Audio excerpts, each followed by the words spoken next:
he was way too fast to getting on that place. So, oopsie. Way too fast. I gave you too many.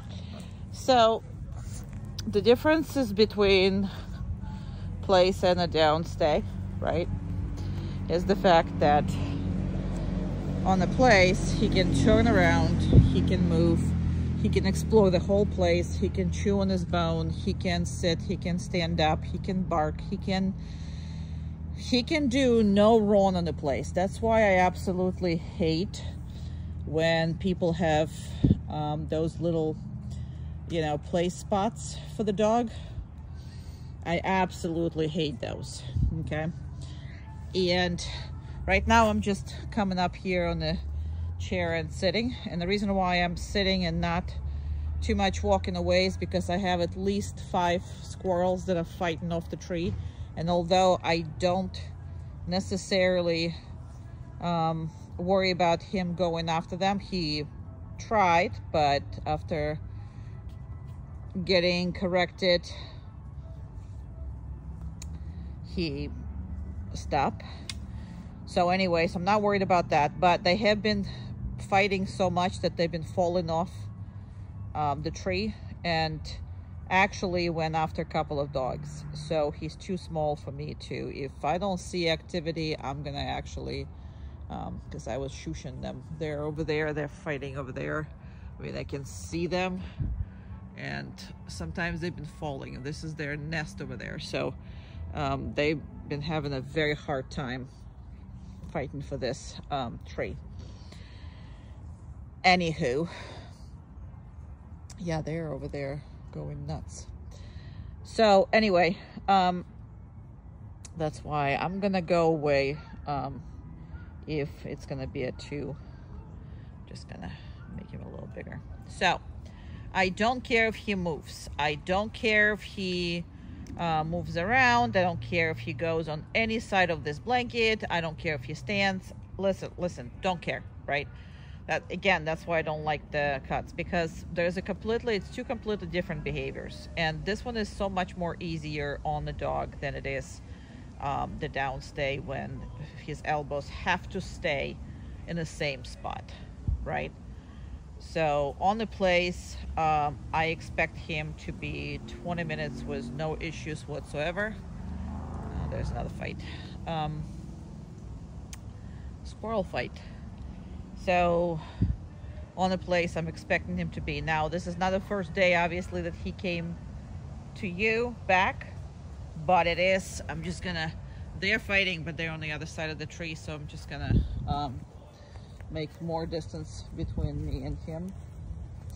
So this is gonna be good. I'm gonna go hide somewhere, and I'm just not gonna stay away for too long, just because of those stupid squirrels. You have it too small of the dog not to care about it. I'm gonna go and hide behind all this, and then I'm gonna stick my phone out and try to see a dog. It's not that. Here we go. He's still there. So anyway,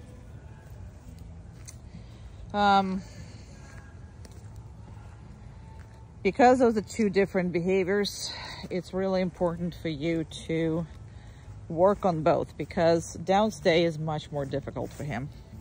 But the place, it's gonna be a really, now anything could be a place. I don't care if it's just electric tape on that. So basically, anything have to do with place is a boundary. So definition of the downstay is elbows on the ground. Definition of any place is a boundary. It can be as big or as small as you want it to be. Any gate is a boundary, right? And those are different ones. We're gonna discuss that. But if you're talking about a boundary, it could be any size blanket, it could be any size square.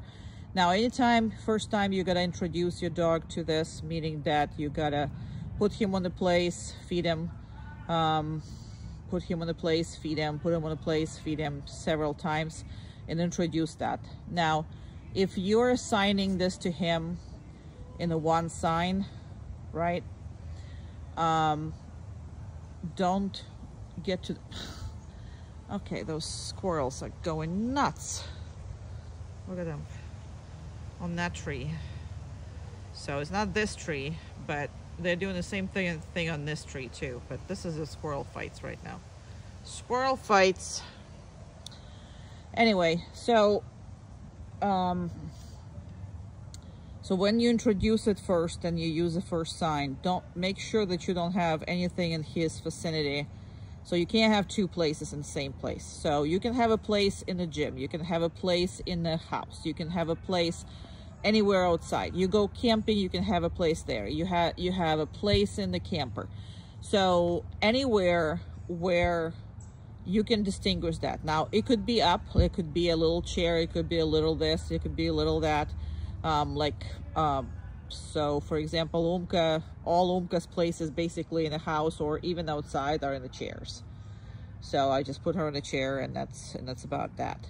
Now, you can name them differently, and then meaning that you can assign the sign to a certain place, and that could be named. So for example, you know, you can have a in any specific room, you can have a place that you're going to name differently. So for example, I would have one place, right? So place for everything. I will tell my dog.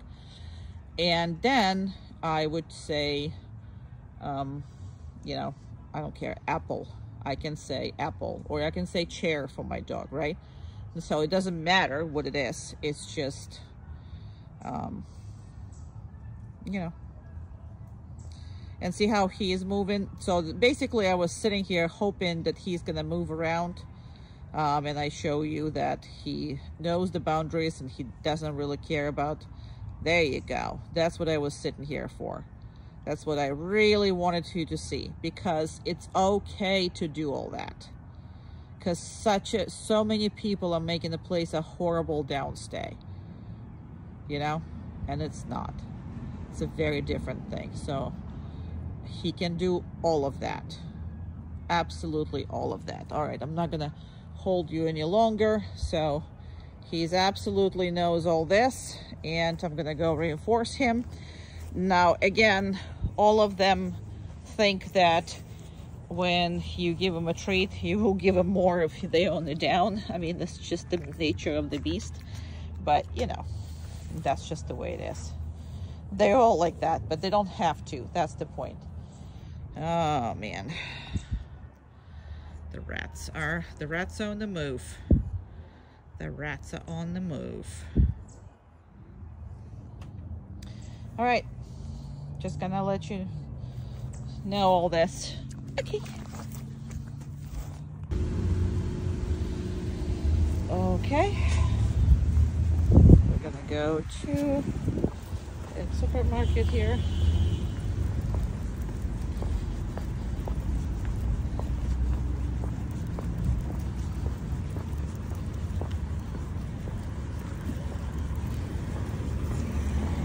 Good boy. I know I'm talking to myself, I know. But I can't stop myself from not picking up leaves.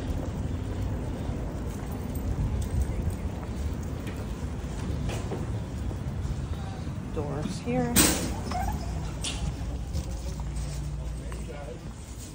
Hello.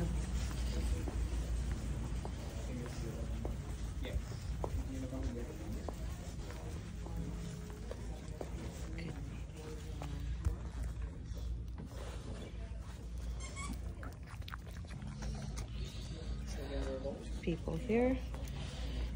I make him a little smaller. No, thank you.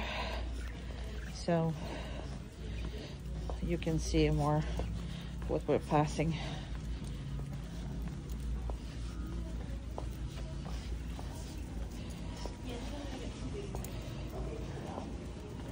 And that's his job to make sure he goes with me.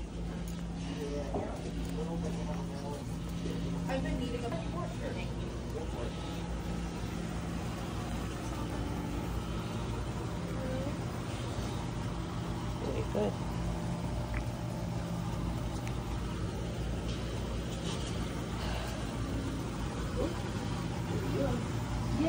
if he's not sure about something, you always kind of sort of take a treat, bring him right here, right to him. Hey, how you doing? Hello.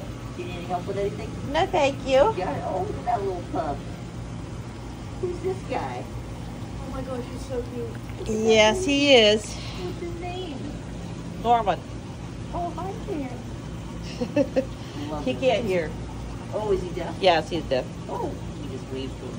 Hi. Oh, he was surprised. He was so concentrated on you. Good. That's what you're supposed to do. That's good though, yeah. Good job. He's doing a great job. Very good. Very good. So I couldn't videotape the person, but what he did is he got down and he kind of started to wave to him. So he looked at him and kind of backed off, but didn't do anything. So I let it go. But so two things as far as how you handle in this. If it's just a distraction, you correct the dog and you keep going. But if it's something scary, something scares him, you need to ask him to investigate. Basically, you need to get him in there, and the food is the best way for them to, you know, get an ease. So you do need to, very good, you do need to make sure that, again, while he's, and that's probably until he's like 1.5 years, I would do this. Now with normal dogs, I would do it probably until 7-8 months old.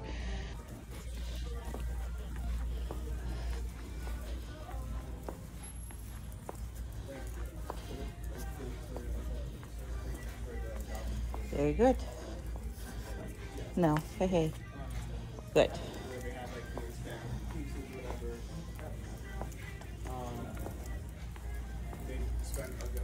Very nice. All right, let's go. So,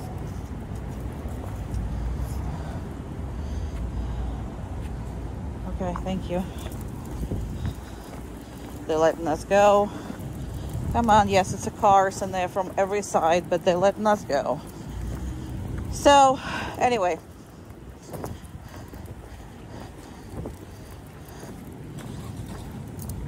Very good. I was just watching him because he was uncomfortable with how close those cars were. But that's good. That's very nice. I'm gonna get to the car. Good job. Good job.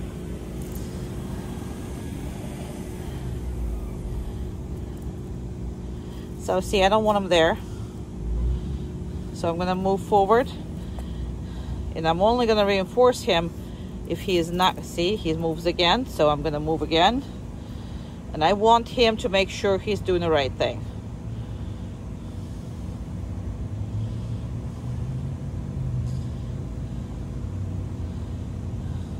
Very good. And we're gonna be done. But it is his responsibility, see, to move properly. It's also his responsibility to know where I am. So when I say he's supposed to be looking, it's a kind of combination between he's looking, but he also has to check with me the whole time. No matter where I'm turning, it's his responsibility to keep going. You know what I mean? You gotta keep going. It's totally his responsibility to do this. This is not, see? I should be able to step without him being under my foot. I also should be able to, let's see if he's gonna look away, and I'm gonna turn. You see how he is? So because of that, he cannot be in front of you, because if he's in front of you, he can't see you. Does that make sense? So see, there you go. He's supposed to let me go, and he also, it's on him. I'm not gonna repeat my commands. I'm gonna correct, and I'm gonna praise. That's all I'm gonna do, but it's on him. You see that? I don't do anything. It's on him to do it. See, he's turning, I am turning, but he saw me, and he's turning with me. That's his job. And then when I stop, he does just that. It's very, very, very important that you put this job on him. Now, I didn't like that. See how he is like got two things? So I'm gonna correct him a little bit. I'm gonna get him where I want it, and I'm gonna step in and do this again. Because if you don't restart that, if you just correct but you don't restart, he's not the one who is winning. Okay, nobody is winning if you just corrected him and restart it. Now he's winning. I don't care if he's excited about that. It's all good. And now we're gonna go pee and poop. So what we always do, and for that, I'm just gonna press his face and let him go to right here. There you go. And now he doesn't have to do anything. Anyway, so that's the way the cookie crumbles.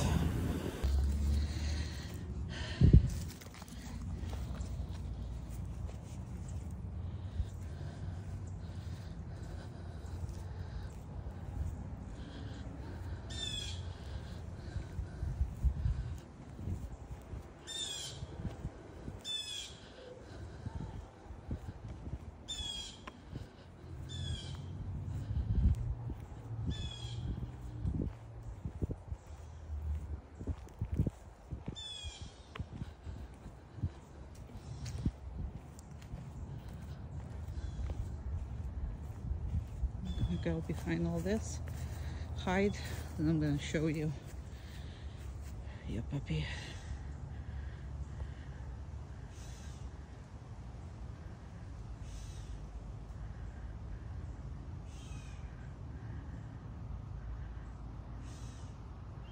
So this is very important for us to work on. That huge, this is where he is. This huge distance is really important to work on. And as much as you can, and time-wise. As of right now, he can do now much shorter distance, but about 20 minutes. Now, when I bring him back, you don't start with 20 minutes. You start with 2 minutes, 3 minutes. So by the end of the first months when you create your relationship, it should be 20 minutes. Already when he is back, because my relationship with him will transfer to you, but you're still gonna have to do the same things. So I'm gonna start, like I can't be walking on this, so I'm gonna start moving a little bit. But the reason why I'm start moving with him, I'm not gonna go all the way to him and release him, but I'm terrified to leave dog this size that far away in our area. I mean, I have hawks, I have, what do you call it? Jeez, I can't remember. Russian word is only sticks into my head. But anyway, birds of prey. And owls, there you go. I have owls, and I have a big owl that will snack on it.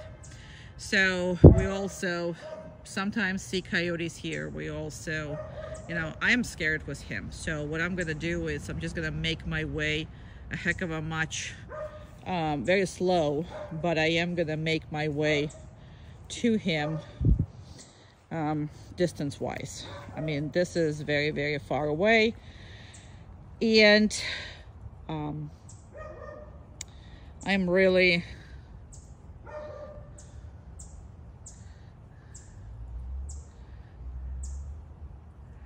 not comfortable with that. And for me, so the stay is the only way I'm gonna leave him without seeing him. And that's kind of sort of you're gonna have to do, especially you're gonna have to practice inside your house, meaning between the rooms.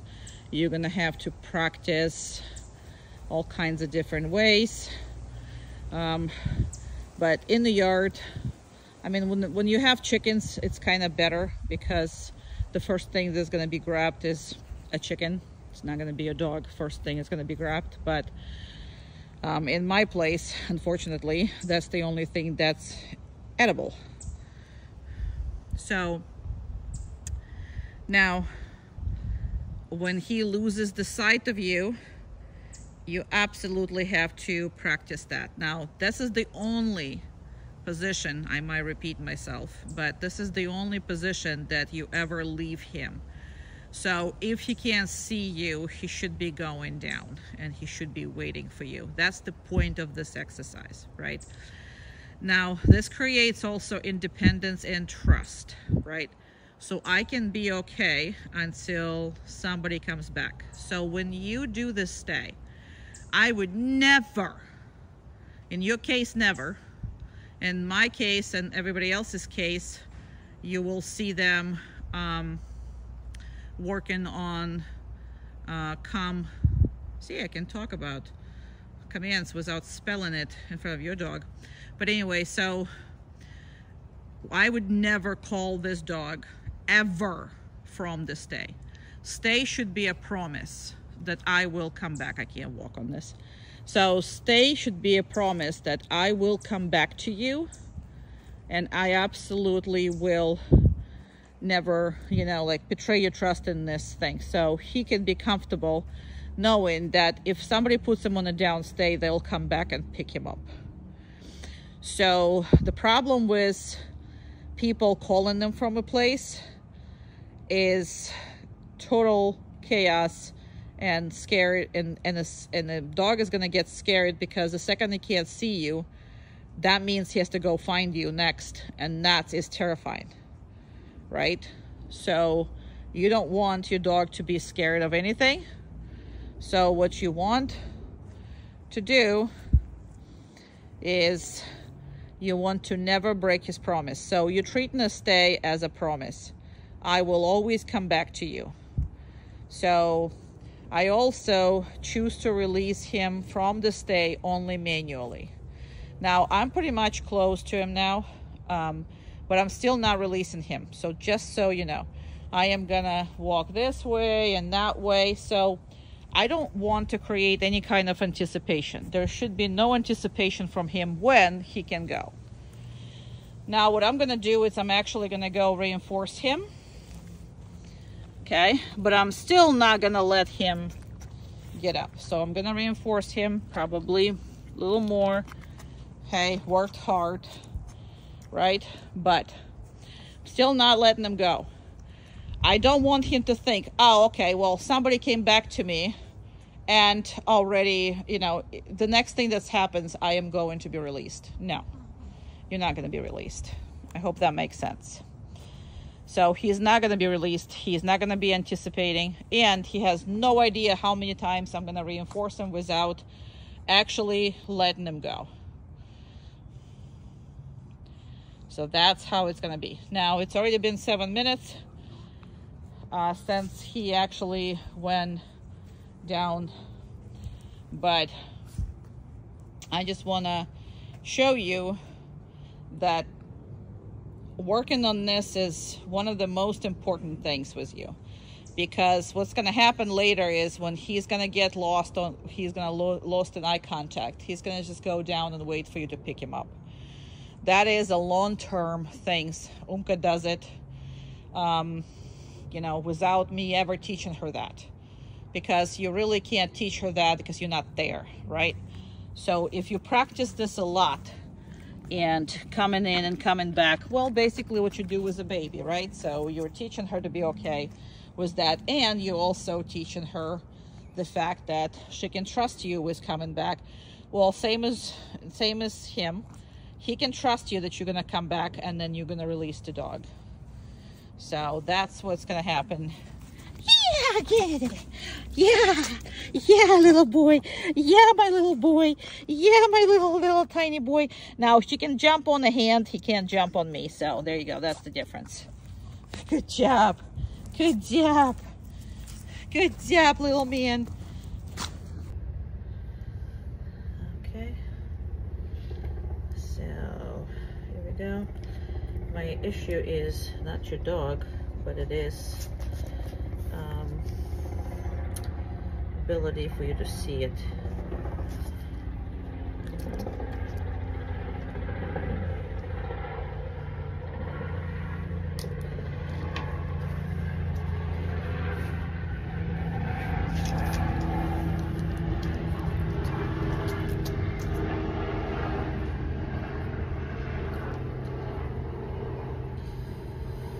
Oh boy.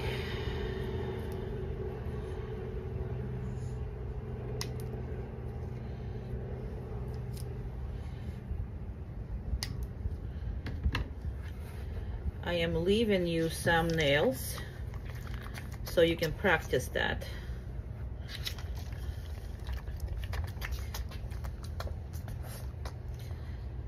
So what he gets corrected for is not being on a downstay.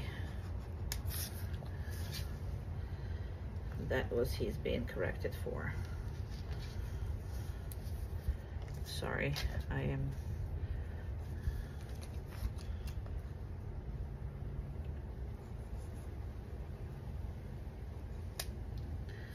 So I'm leaving some of the nail duration so you can work on this. Now you don't have to do all the nails in the same time. You can literally do one nail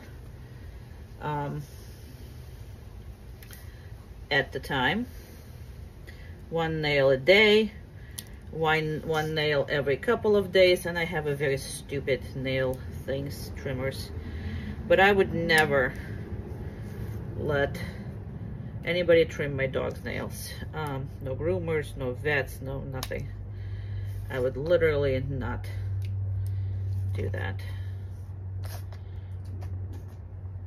I'm just leaving you some links so you can work on that. So you have a very little, because you're not going to be comfortable. So I'm just leaving you a little bit of stuff to play with. Now I'm gonna go release him, and we're gonna do a back feed in a little bit. Okay, back feed, the same thing.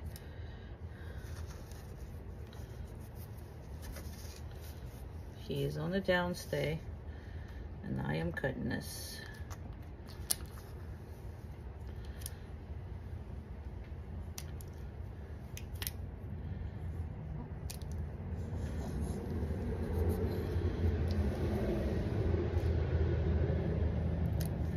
And the reason why I would never let anybody else do this is because once you hurt him, if you a first time, let's say you just brought it to the groomer and, you know, they hurt him once, right? I mean, maybe it's not a big deal if he's groomed a lot. Now, your other dog is groomed a lot of times. So if somebody cut her nails, it's not that big of a deal. But this dog really doesn't need to be groomed. So let's say you brought him to the vet's office, and in the vet's office, somebody really hurt him. Because that hurts, you know, when you cut that nail. And now he doesn't trust the vet stuff. He doesn't trust the veterinarian. He hates coming over there. So you have veterinarian issues. You have, you know, they can't inspect them because he doesn't trust them. That's a whole can of worms that should not be open. So for a dog who is not going to get regular groomings. So that is the biggest thing. So, but the biggest thing that you got to do is just play with his feet. Work with him. So he's on the downstay. So he cannot be getting up. And you play with it, right? And again, if you're not comfortable, you do it like a one nail at a time, you know? It goes nowhere. It's okay. It really is okay. And like I said, I let you a little bit. I mean, you have I mean, his nails are easy because you have a long way to go. I just kind of cut the ends just for you for the videos. I just want you to understand that he needs to be on the downstay no matter what's happening. Now, if you don't work on that, he's going to lose that pretty fast. So this is something people normally try to do. Oh, let's just cut his nails when he's like sleepy or sleeping or whatever. You can do that, right? But the whole point is to work with him.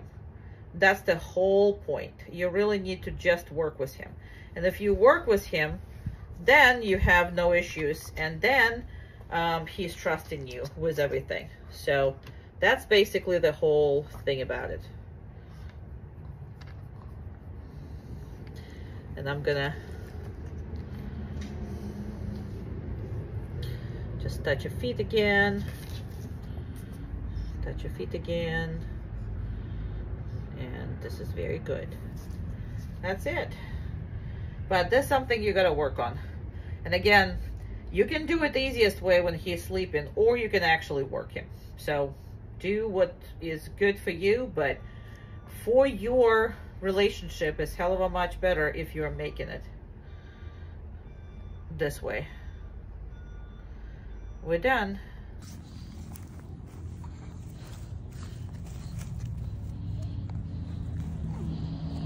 Just gave him a hand signal to go down.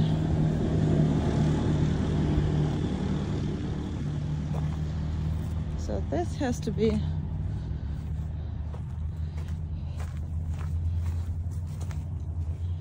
practice. So I'm gonna go over here. I'm gonna get a couple of things. So you gotta practice impulse control with him. So what that means is, let me get some toys. All right. So, and see how he is over there, patiently waiting. That's what he needs to be doing, even though he couldn't see me. So I am going to reinforce him when I come back.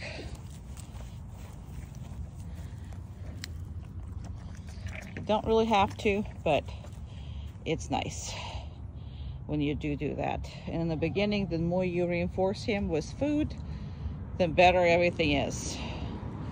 So we're gonna try to, so everything he likes and everything he dislikes, he needs to be able to withstand. So I'm just gonna make it a little bigger for you.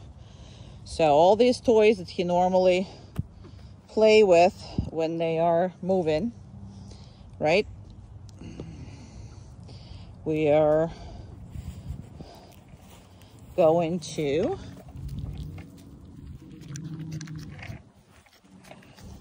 introduce him. Now he kind of got up. So what I'm going to do is I'm going to try again. And if he's going to try to get up again, I am not going to give it to him.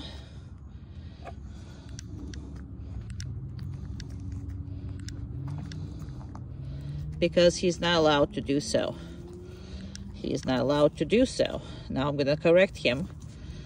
I don't want him to back up, but see, I want him on the down stay when I am reinforcing him. That's just, it's a minuscule.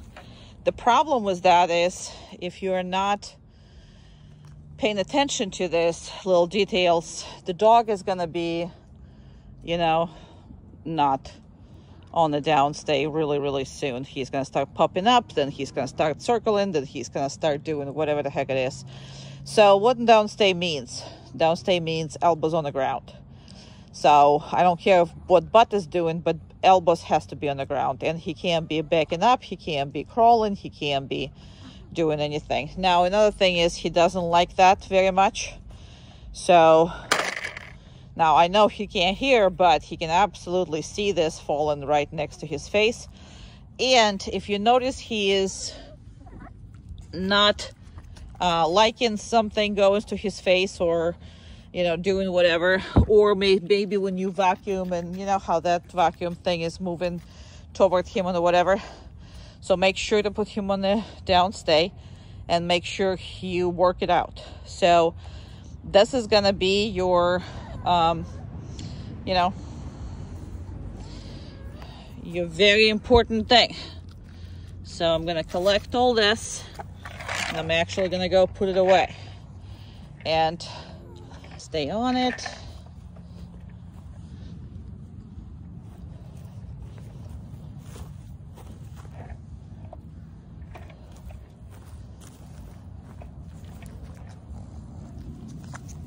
He can turn like this because he's got to see you. So yes, it's elbows on the ground, but because he can't hear you, he's allowed to turn and look at you. I hope that makes sense when you are behind him. So I'm gonna go put it all away.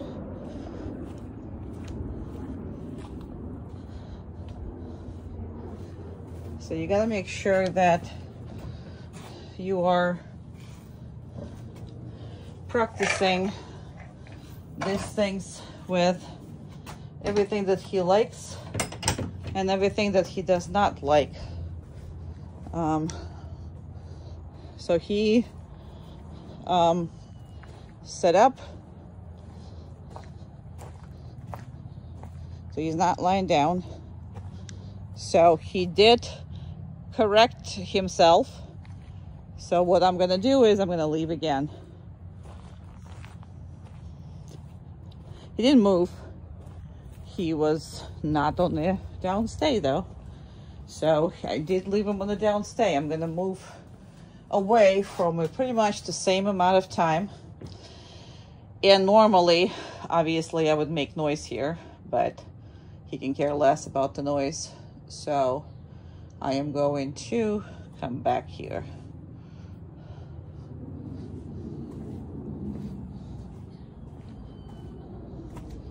Here we go.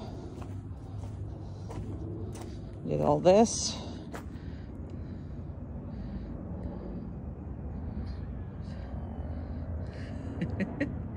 Anticipation is hard. That's funny. He's funny. So here I am. And I'm gonna release him.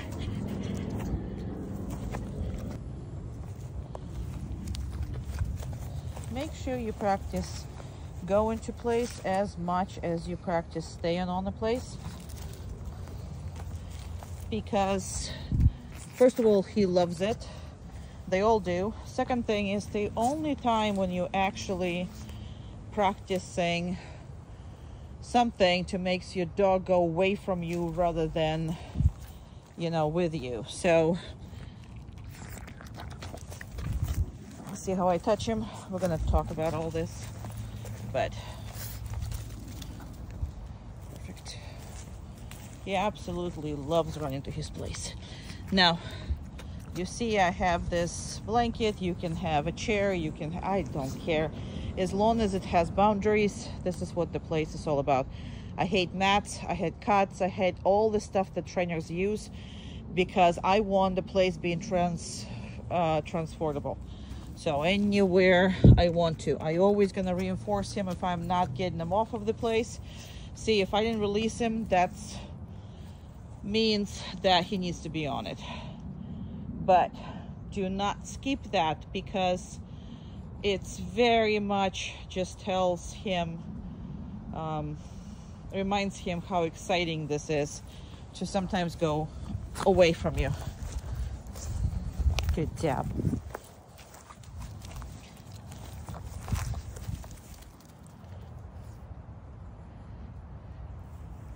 Now, he doesn't have to sit, he doesn't have to down, he doesn't have to do any of that. He just needs to fit in that space. And he can turn around, he can bark, he can go anywhere he wants to. So just please remember that, because people get so stuck on this, it becomes a such a hard job for dog to do that they quit. You know, they hate that.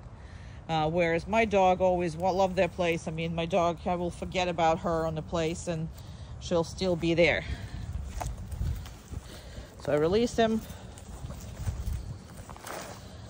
And see, he's not going anywhere unless I'm telling him to go, which is the point.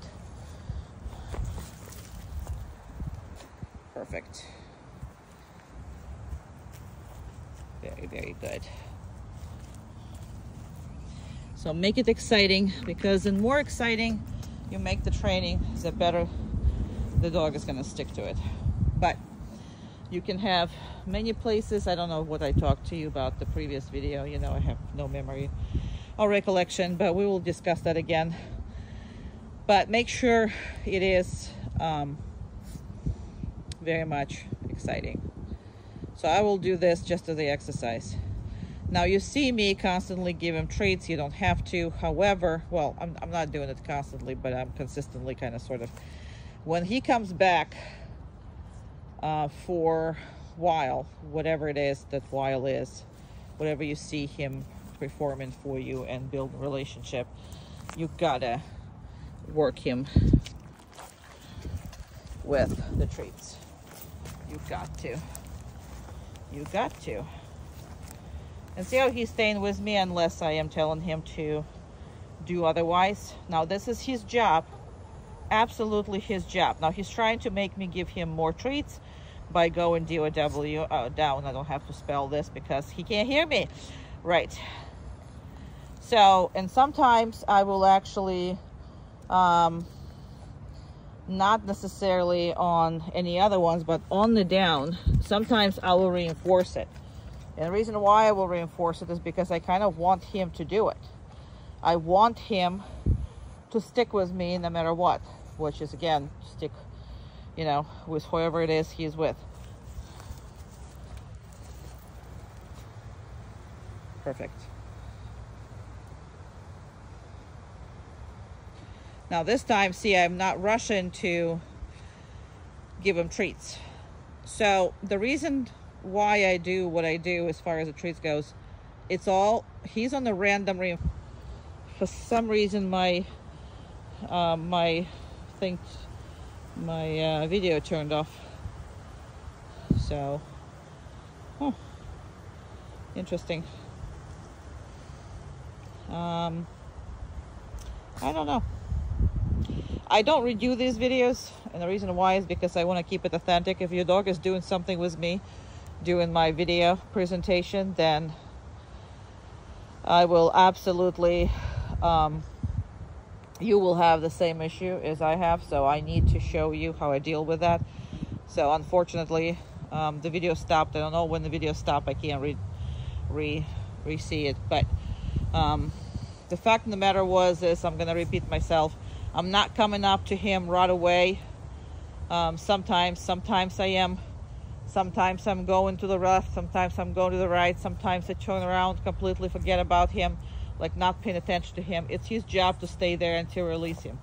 Another thing is, a lot of people fail their dogs, especially smart dogs, is because they're getting into routine and the dog is consistently ahead of them.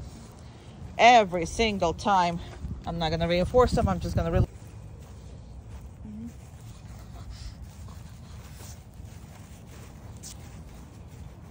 So make sure you're correcting him if he's under your feet. So it's always corrected with small dogs if they're in front of the movement. So you see how he's reacting right now? I'm not correcting him, but I've done a lot of these corrections. It's going to save his life one day. So he needs to... Good job. Let's go. Good girl. Good boy. I'm going to give him signal for DOWN, reinforce it. So random down with him. If you point, he needs to go down. And he can't be released until you touch him. So, see? There you go. He's released.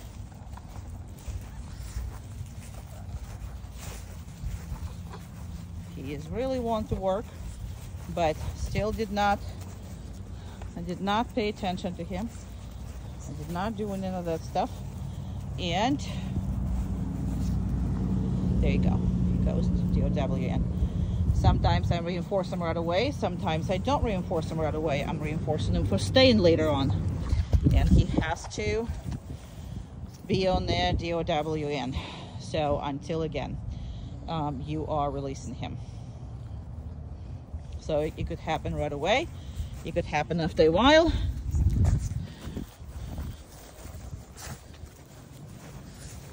Very good. I'm telling him to go DOWN again. But this time I'm going to reinforce him and I'm going to release him right away. Why is this important? This creates so much attention on you, very much attention on you, and a lot of it.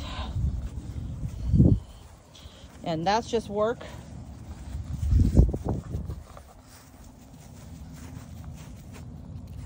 Perfect. Always try to do, this time I'm just gonna leave him.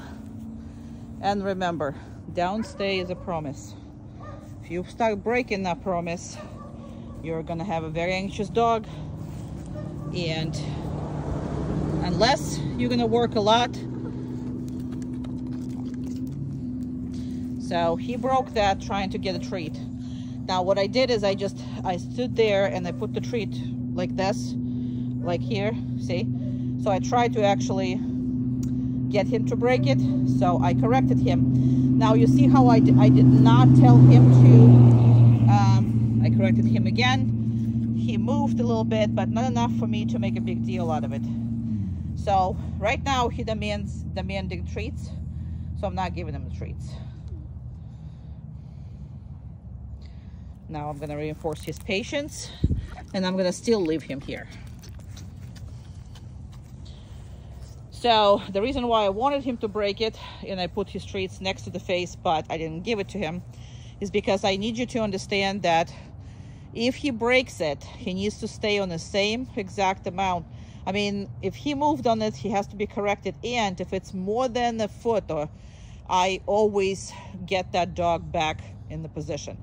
So if it's more than a foot, I put him in there. If it's, no, for some dogs, it's bigger than a foot or whatever. But in his case, it's a foot. So if he moved within the foot, I will not make him come back. I will make him come back to the same spot while I'm correcting him if he moves more than that. So this time around, all I'm gonna do is I'm gonna release him. See, I touched his face. He is like, come on. He's like, you release him, but are you sure? Yes, I'm sure, because he was corrected a couple times. So that's how I handle that. So communication as clear as you can get. Absolutely as clear as you can get. Meaning you can repeat yourself on the, you know, if you think that he doesn't get it. And it's only on the good commands, for example, like release, right? That's basically the only one that I am repeating myself, because sometimes he gets to this point where I'm gonna point, he's going DOWN, and I'm gonna release him right away. He's ready to go. So, have to be ahead of him. You absolutely have to be ahead of him. What I mean by that is, so he doesn't think when and what you're gonna be doing. So, that's the thing.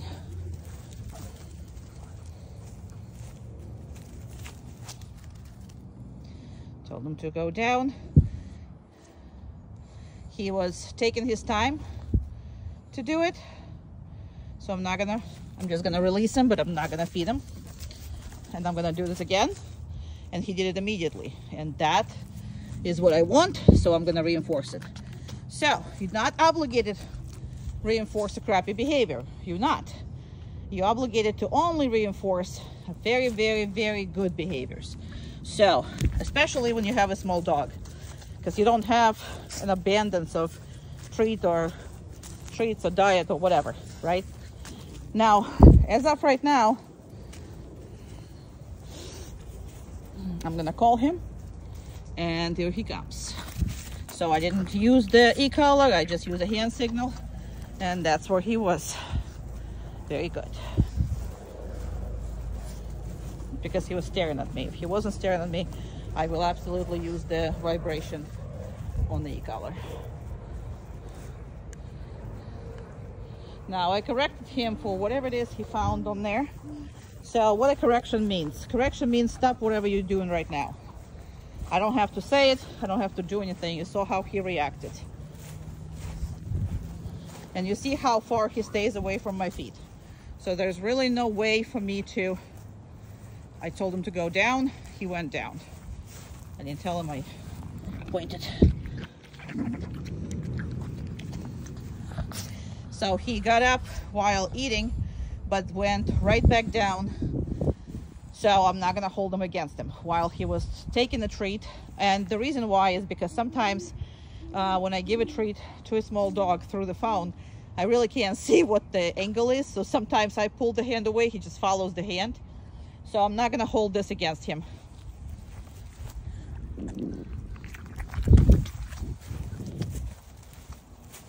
Perfect. So if he is not perfect, he doesn't deserve a treat. And that's how you're gonna make a perfect dog. He has to do it again. So he got quite close to my feet, and he did not get corrected because he literally got himself out of the way. And that's what I want. I'm gonna put this on the dog. You don't want to put it on you. And I showed him that. I'm gonna release him.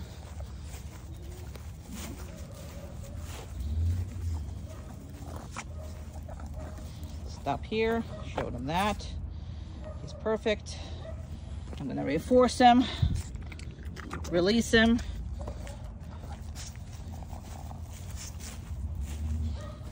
So there will be a release from the distance too if you're gonna continue training. If not, then we're gonna use just the same thing. Now he's anticipating. Now, as you see, I specifically do it that long so you can see what the stages are. Now he's gonna anticipate. And if I stop, look what he's gonna do.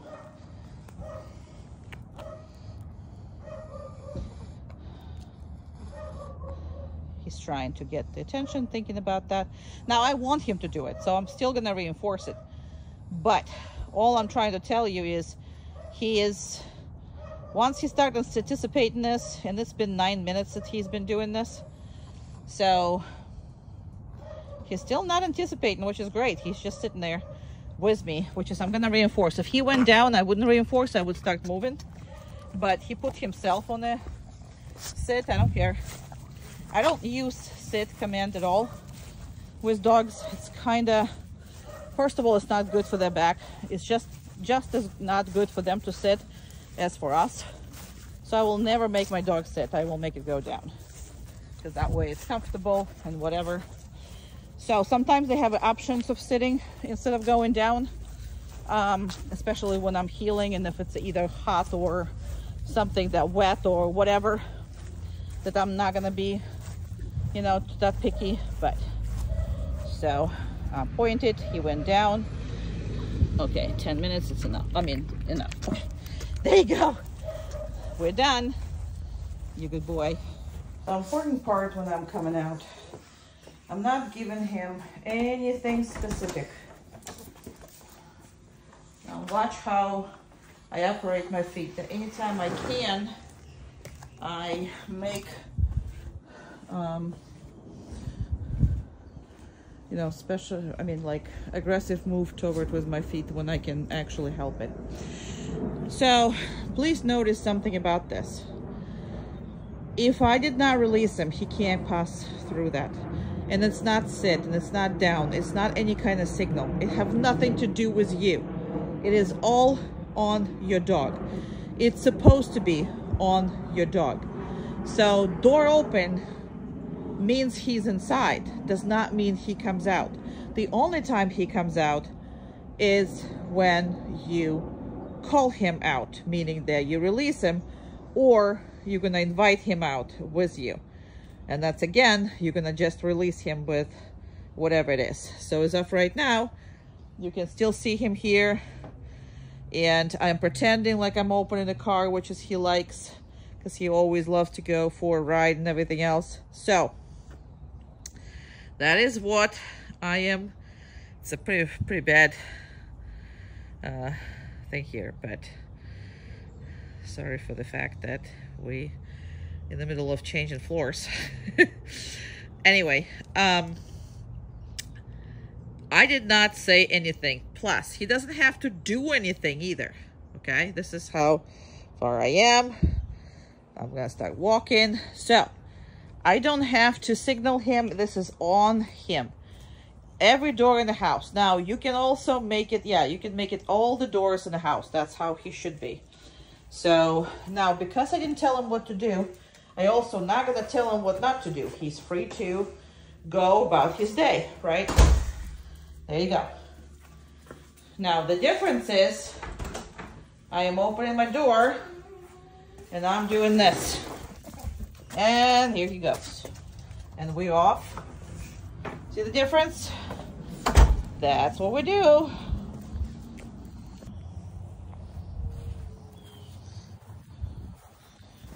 Where he is. Here we go. He's over here. He's over here. Concept, right? I don't care how far he is. He's choosing to go here. This is fine with me.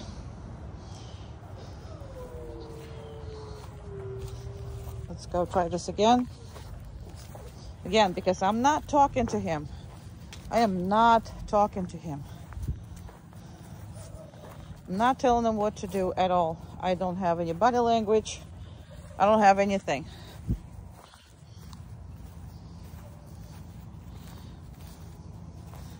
Concept. See this? He should be doing it all by himself. If he doesn't do it, you're correcting him, showing him the boundary, and that's what this is. And if you want to call him, good boy, come on. Yeah. I did the vibration.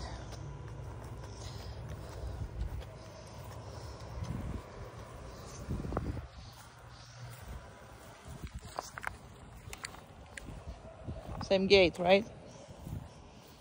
Sorry. Same way, same gate.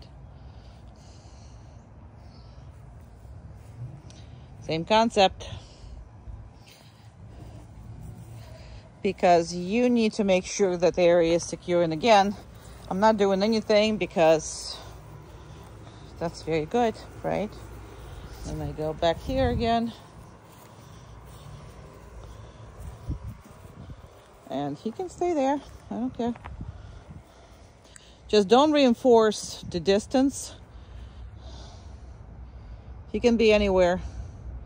Don't reinforce by calling the further he's away, because then he's going to be leery of every single one. You kind of want it this or closer. You don't want him to start further away and be that far away from you every time. So this case, I'm just going to go reinforce him, and I'm going to release him.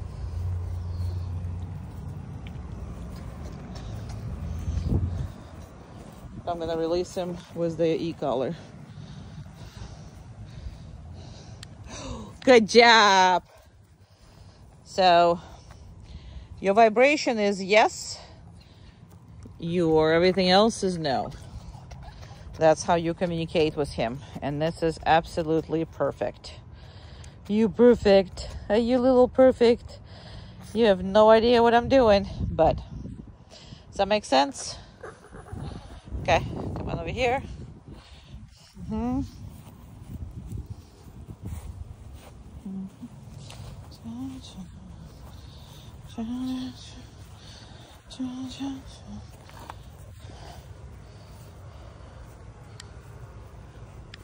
Good job. Okay, go on. That's it. So this is the harness for driving. Now you can use this harness for anything else, you know, walking or whatever, but this is kind of sort of for travel, more or less, just because it has that padding up front.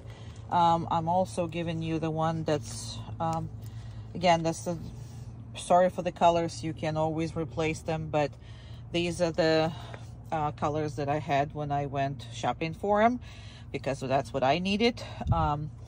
We have a harness, and we have a this is kind of the driving harness. Now you're gonna get this, but this is not really properly made. So if you can see it, I don't know if you can see it or not, but we cut it and actually redid that, because it has to be really, really, really short. Your dog is making all kinds of mess with his little hair, huh? Anyway, so this is how short it should be. The reason for that is because, let me put you down here for a second. Okay. So when I have him like this attached, he cannot hit the dashboard. Sorry for the mess in the car, but hey, we have working dogs around here, so that's the way the cookie crumbles. Okay, so couple things about driving with him. So I would never put anything on the car seat. Okay, I will only keep it just like that. So I would never put anything on the car seat. Why? Because he's gonna get all wrapped up and he's gonna get all twisted, and there's a possibility of him breaking stuff. And I specifically left those nails that long so you can start working on it. I have a video for you to work on these things. Again, I cut him. I just cut him, but I left you enough to not be scared and cut his nails. If just so you know, as far as a nail cutting thing, I am doing it with a clipper, so I always have done it this way. Anyway, so that should be, now that could be any seat. I would never have a dog on the front seat, except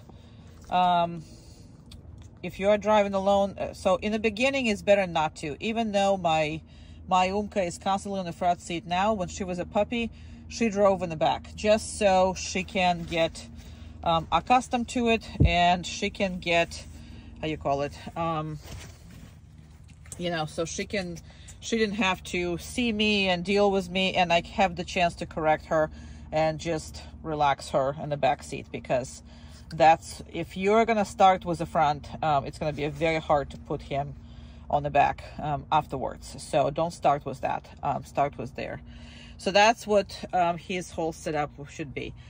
You can see how short this is, and that's how it should be, because again, the way it's right now, I mean, you will see it. You will put it there and it's just freaking, your dog is gonna hit the dashboard.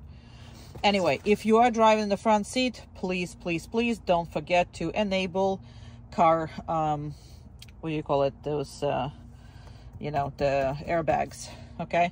He cannot be driving with airbags on, because airbags will kill him. So he needs to have no airbags on his side. So passenger side, no airbags if you're driving with him in the front seat. Obviously fine in the back. Should be in the back, in the middle, between the kids, whatever. However you want to put him, should be fine. But that's his thing. Now another thing, I would not let him jump up and down this vehicle. Now up later on, yes, you can get him to jump up, but down I would never allow him.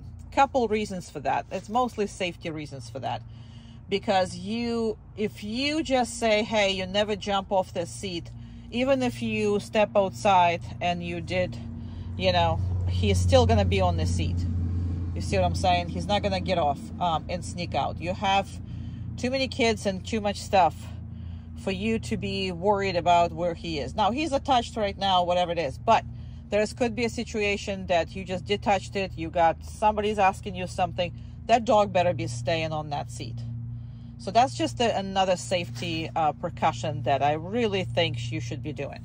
You know what I mean? Like, really think you should be doing as a safety precaution here. So, what else? So he is comfortable there. He can jump up, he can stand up, he can, you know, he cannot really look at the window. I mean, if he can, in my car, he cannot. So he kind of sits there and watches it. And sometimes he jumps like up here, put his legs and watches it. I don't care. This is his business, you know, as far as that.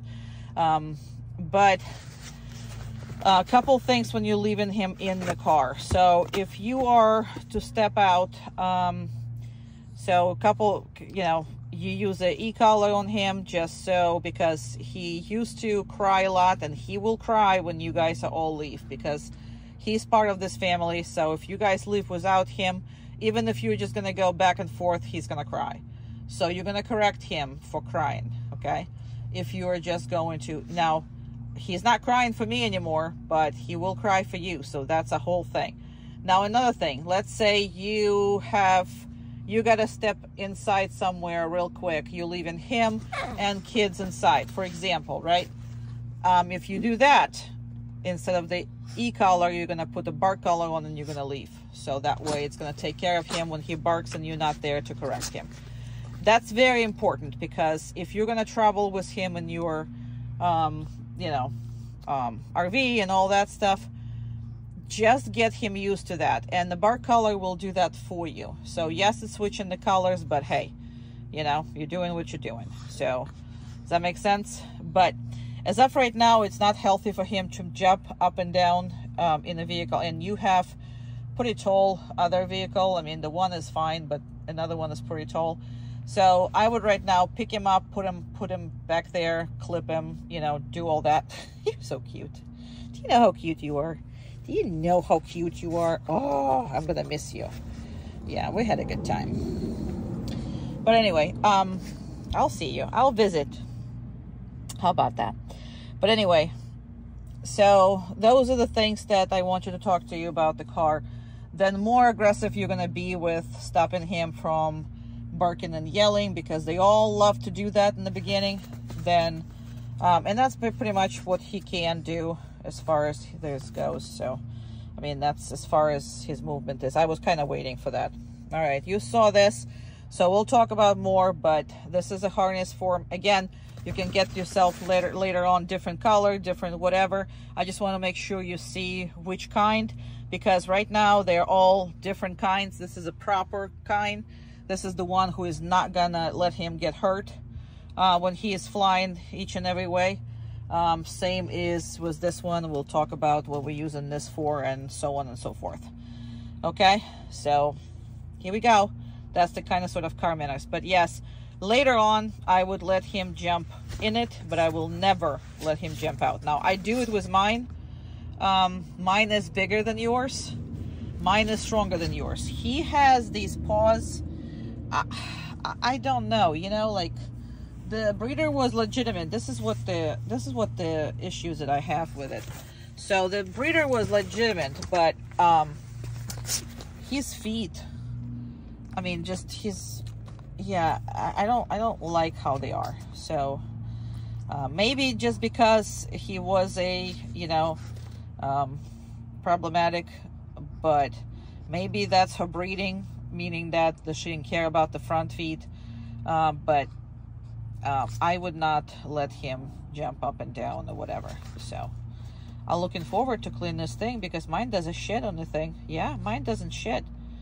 We're not gonna shit on in the car. Yeah, you brought all kinds of shitting in my car. That's right. Yeah, you did. I love you. You were so good. Anyway, I hope that makes sense. And yeah, those are car etiquette here. So we're gonna point at this. He's never been in it, so he might actually not understand. Perfect. Just because we don't use that, this is our emergency crate. But I just wanted to make sure that he understands what the point is. Now I'm just gonna take this thing off of him, because when you put him in a crate, you are leaving him just like that, right? Without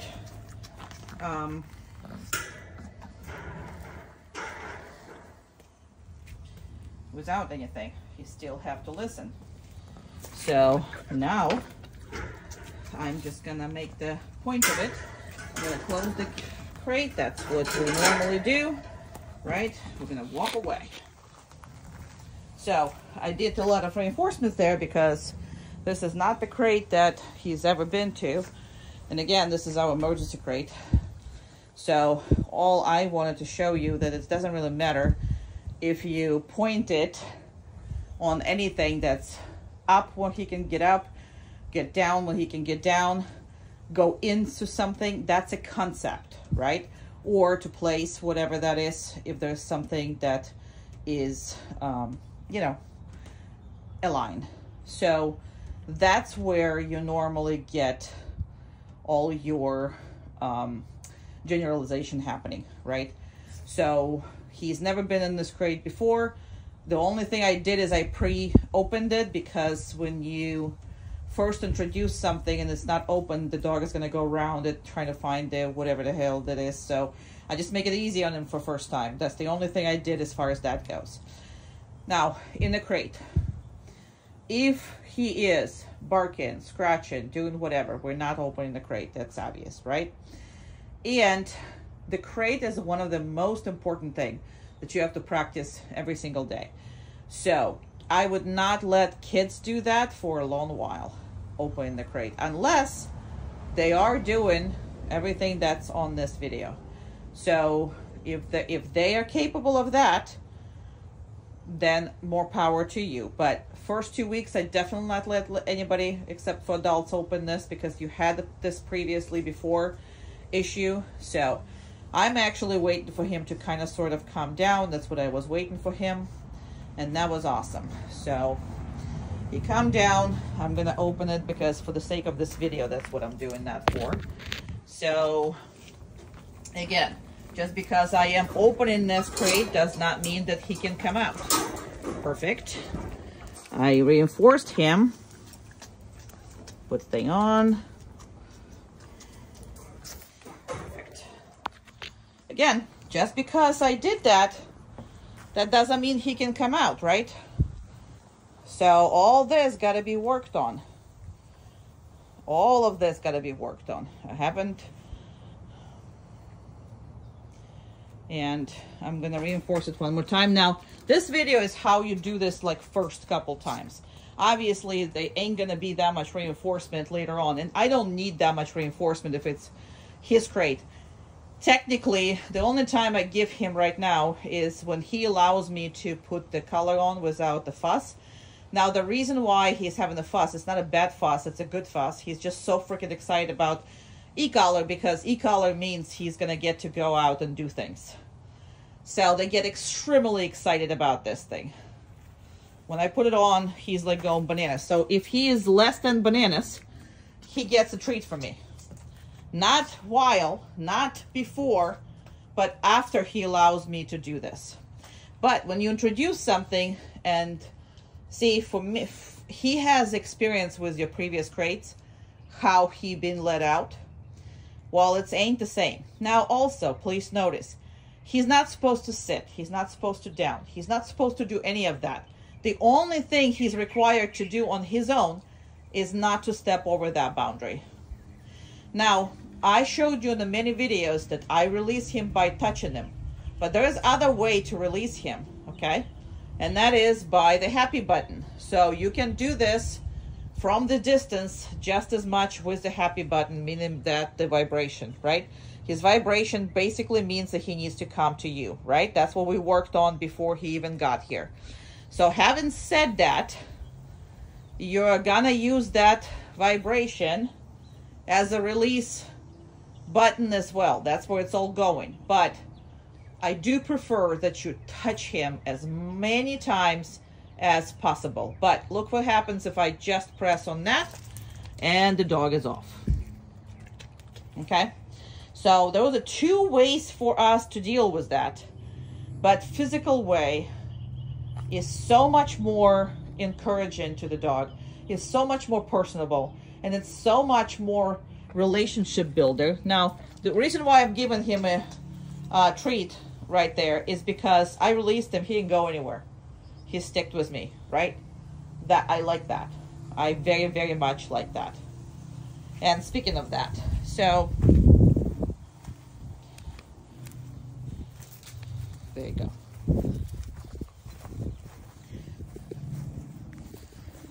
So if I go this way, right, I'm not calling him.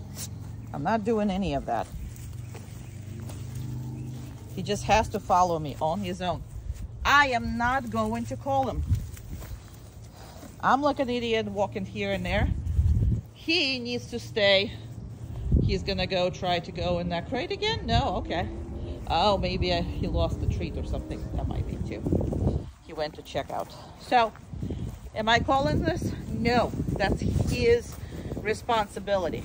Everything is his responsibility. The more responsibility you put on this dog, then better your dog is gonna be. And then more work you're gonna do just by, you know, I mean, spending any time with him. See, I turn around. I didn't ask him to turn around with me. He did it. Then I'm gonna stop. Now, This thing is not stupid. He loves shade, okay? But I'm specifically standing not in the shade. So the older he gets, the more he's gonna actually find the shade. And see how I like that? I like that. I love that. I love that. He chooses to be with me.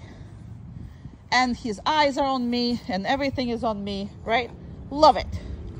Now I didn't put him on a downstay or whatever, so if we go, he might actually think that because he got reinforced, I put him on this.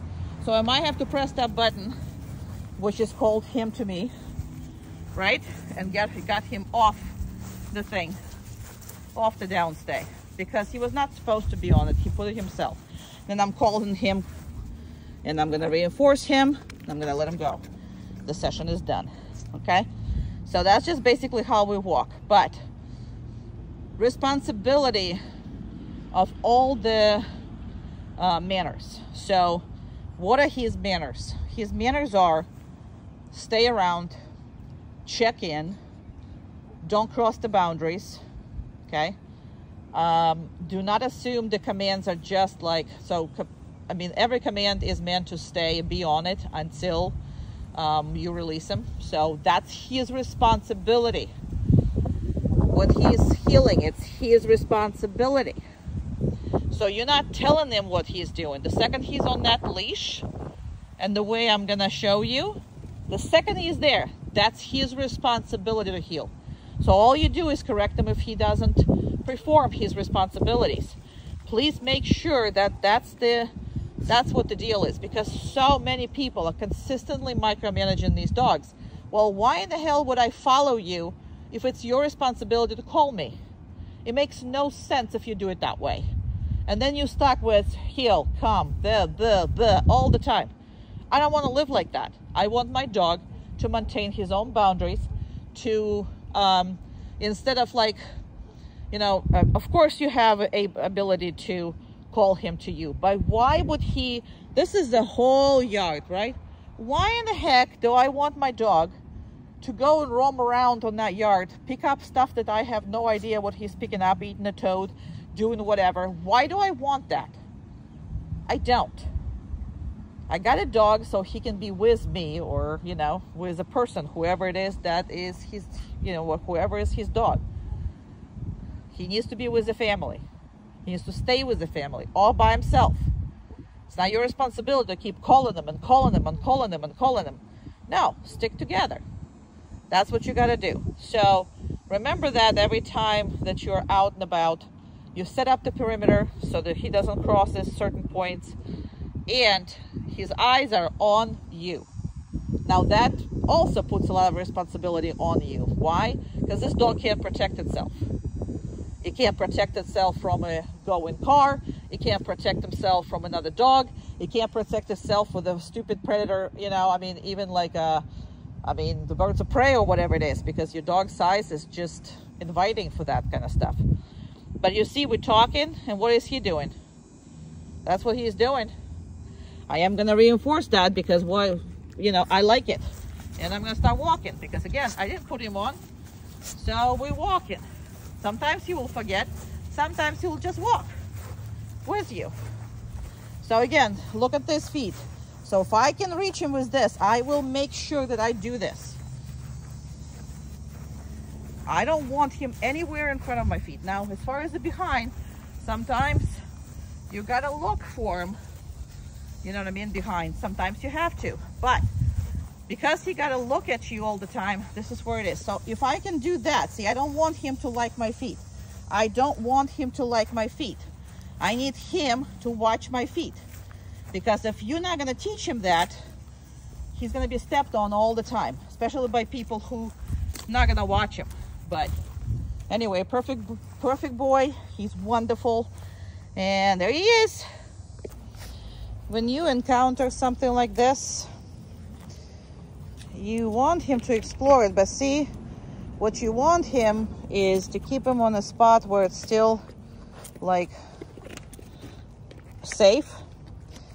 But you see how I'm turning? I'm not letting him go all the way because I want him to understand where he is, and I want him to actually start working on it.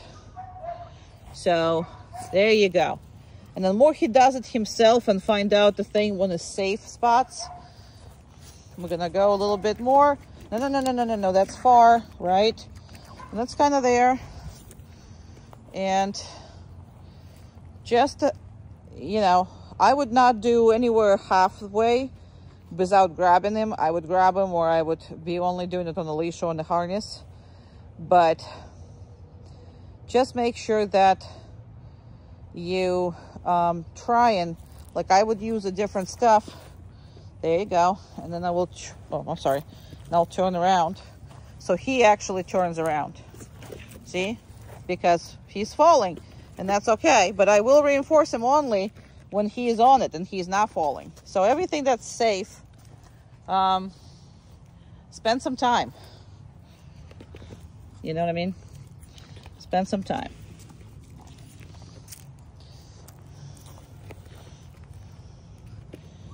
Perfect. That's a perfect yan, baby. Let's go.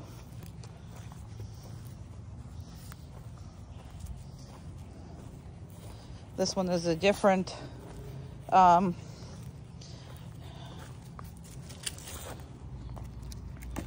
see, you're falling. Come on here.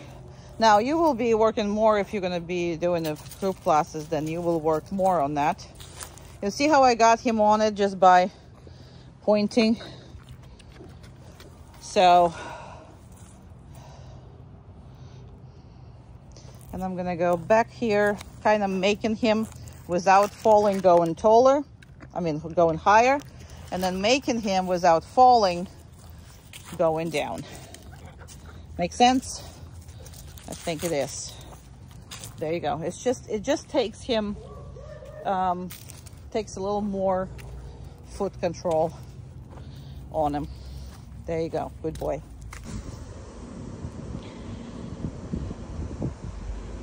So when he gets out of the car, he does need to do a down stay for you.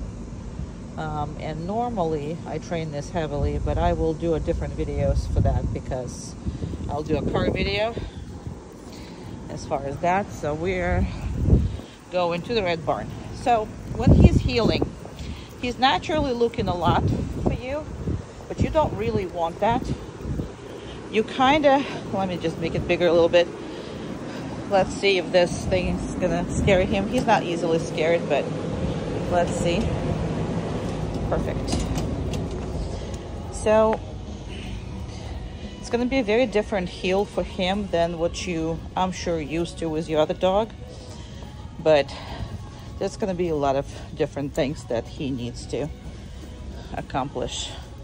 There's people everywhere. So the biggest thing for him is, yes, he's going to be watching you sometimes, but he also needs to learn how to, you know, look at the world. I will spend time working with you on that. Nope. That was the food. Perfect. Where did I put that extra? That's perfect. That is perfect. And when you stop, he can either stand or sit or down, and it's literally on him. And I wouldn't make him do anything particularly. And the reason for that is because with his small body, I really am not comfortable of demanding anything.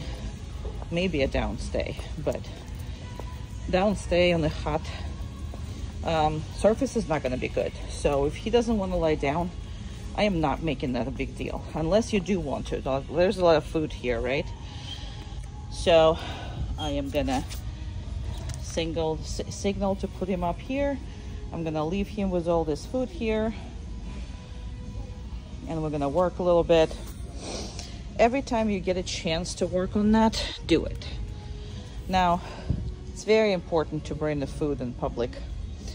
And literally, if somewhere you're going, that's what you should be doing. You should be feeding him as you go somewhere else. I know it's a pain in the butt, but it will pay off. And especially right now, like you see, I reinforce him often. You don't have to reinforce him often. You really don't have to.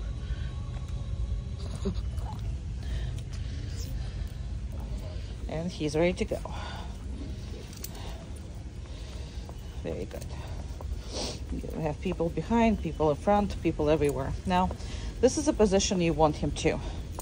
Now, he will be, like I said, looking at you the most. And you kind of don't want to encourage that too much, as we previously discussed. He needs to see the world, because that way nothing is gonna like sneak up on him, you know? So again, it will be a very different heel that I would do it both ways. Sometimes I would do it with e-collar, sometimes I won't be. And I will explain to you the difference, you know, in life. If I will, I will not. So just for you to understand what the equipment and everything, I will explain to you what we're using. But this is the way I want him to be. Never on your right side, always on your left. And that's the only way he's healing. It's just that. Very good. We're gonna come out here. And this is perfect. Very nice.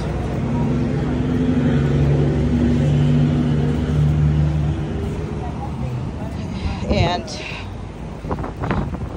he's really good because, again, you did a lot of socialization with him and a lot of socialization with him, so he's extremely good. But that's where he should be. That's how I have his leash. And again, you see how this is, you know, might be hot, might not be. So I'm gonna give him a choice. Now, I don't want him to move around. I don't want him to make circles. I don't want none of that. So see, I will correct that. And if he sits and whatever, but just don't make a habit of reinforcing him only when he is in a certain body position. You want him to make a choice. This is small dog has to have a choice, except like right in front of your feet. So right in front of your feet is not acceptable because, again, you can step on him, you can hurt him. So, well, anybody can do it. So in front of the people's feet is not the place for him to be. But before I put him in the car, before I do any of that, that's where I'm gonna have him. Okay, so nothing really scary here, but there's gonna be 3 different ways you're gonna walk him. Very good. Now, I like that. Now, I don't know if it's hot or not, but he'll figure it out. I just don't want him to, like, be scared to get up if he's on the hot pavement. I right now can't judge how hot this pavement is, so I'm not going to judge it. But I don't want him to make circles. I don't want him to go forward. I don't want him to go in front of me. And I don't want him to, you know, like push on me and jump on me or ask me to do anything. So I'm going to reinforce him one more time. And again, this is not, I didn't give him, you know, if I did tell him to, I mean, down, then, oh, see, he saw my hand going. So I just repeat that, and he went down for it. But I didn't ask him for it, so I'm gonna release him so he can do whatever he wants. And that would be my, you know, my recommendations for you. But just biggest thing is don't let him push you to give him a treat or push you to reinforce him. You need to reinforce the best behavior. You don't need to be reinforcing the dog who pushing you to reinforce him. Make sense? All right.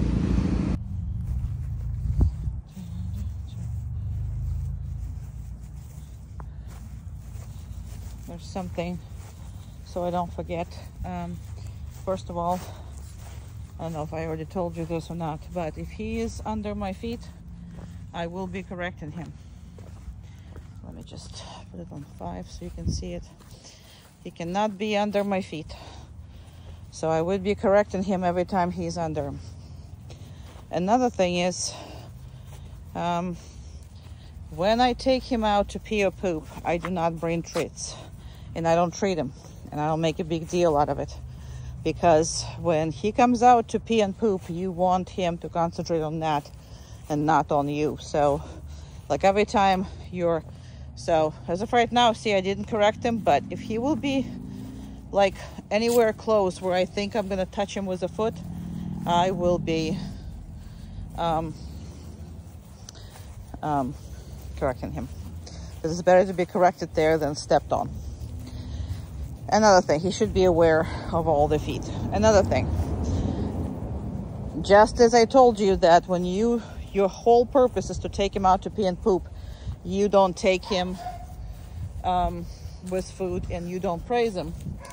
Completely opposite is when he pees or poops when you're working with him outside. When you're working with him outside and he happened to pee or poop, you reinforcing him with a big reward, as big as you can, because you need to shift those pees and poops outside when he is working, but he is too preoccupied with you, well, with me and with you. So because he is too preoccupied, another thing is, if he's too far behind, same thing, I will be using the vibration button. If he is too far behind, I want him to come up closer to me. So as of right now, I'm still not correcting him. And if you like to heel like that, sometimes I would just stop and reinforce him, because I do like him this way. I totally like him this way. So if he does it on his own, I would totally reinforce it. And again, if he's behind me and I want to see him, all I need to do is to press that other button. If he is in front, I'm going to correct him, meaning in front of my feet, not in front. I want him in front or beside me. That's where I want him. So far it's been a nice heel. So I'm going to reinforce him again. And with him, yes, I'm allowing this. If he was either a big dog or not death dog, I mean, obviously this kind of sitting I'm not going to allow. And it's not, when you see trainers getting on, you know, anybody that the dog needs to be sitting a certain way or down a certain way or whatever, it's not because we want to be, you know, anal about this thing. I mean, I don't have any other word for it. It's because we want you to pay attention to the dog's behavior. That's basically what this is. In his case, he wants to see you. So if he would be like a normal dog, he's gonna have some issues. Now, why am I reinforcing him right now? I'm reinforcing him because when I was standing and talking and I completely forgot that he was here, that's what he did, see? Because if I walk, and again, he might think that I left him here on a stay, and if I did that, what I'm gonna do is I press that button and he is with me, right? So that's a vibration button, happy button.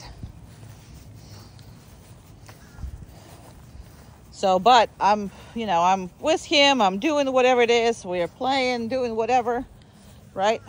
And then all of a sudden, I got a text or I got a phone call or whatever. That's what I want him to do. And I don't want to ask for him. When I start moving, he needs to get out of the way. I specifically touched him with a foot. So I want him to be aware, see, of these feet. I want him to be not comfortable with these feet.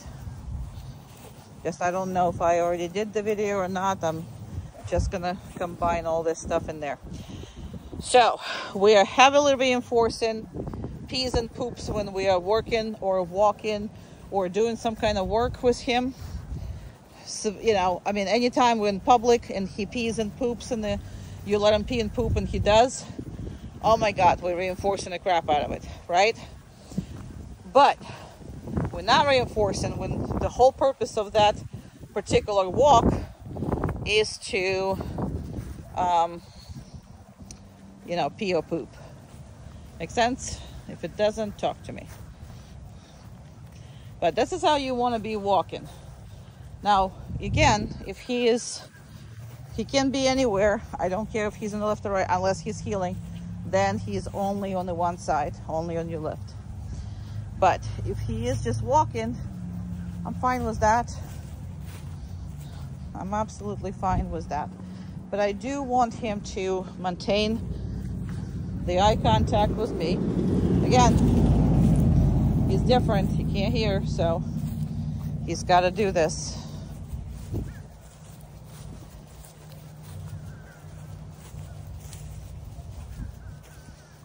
Perfect. And I want him to enjoy himself too. So if we are walking with no reason, I will let him sniff and do whatever, especially if we walk in the park. And he peed right before I started that video. That's what prompted that video. But again, see, I stood up there and I'm not paying attention to him, and that's what he does. If you reinforce that, you will not lose your dog in the moments when you just not paying attention. So